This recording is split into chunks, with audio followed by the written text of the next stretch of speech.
Electric স্কুটারের smart charger এটি power on হচ্ছে না। এটি 67 ভোল্ট 5 অ্যাম্পিয়ার ম্যাক্সিমাম আউটপুট দিতে পারে এবং এটি একটি স্মার্ট চার্জার। এই চার্জারগুলো অনেক কস্টলি হয়।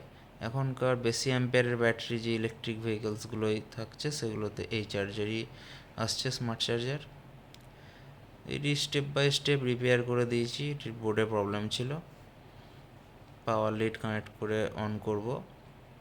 দেখতে পাচ্ছেন এর পাওয়ার অন এলইডিটি গ্লো করছে।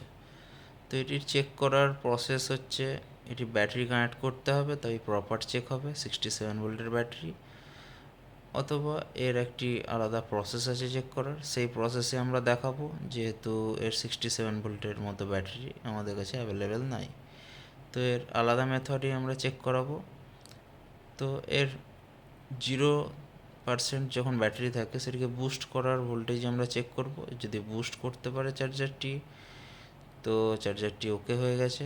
তো এর উপরে একটি স্মার্ট বা সফট স্টার্টার সুইচ থাকে, যেটির মাধ্যমে এটি বুস্ট করা যায়, এবং এর বুস্ট ভোল্টেজ যদি আউটপুট দেয় তার মানে চার্জারটি চার্জিং করতে পারবে। তো এর বাটনটি একবার প্রেস করব এবং দেখব যে আউটপুট দিচ্ছে কিনা। তো এটির মাধ্যমেই চেক করা যায়, অথবা ব্যাটারি লাগিয়ে চেক করতে হবে, দুটি পদ্ধতি আছে। দেখতে পাচ্ছেন 67 ভোল্ট আউটপুট দিচ্ছে, আবার 0 হয়ে যাবে। তো সাকসেসফুলি চার্জারটি রিপেয়ার হয়ে গেছে। তো দেখতে পাচ্ছেন 67 ভোল্ট হয়ে আবার 0 হচ্ছে। তো ব্যাটারি কানেক্ট করলে প্রপারলি চার্জ হবে।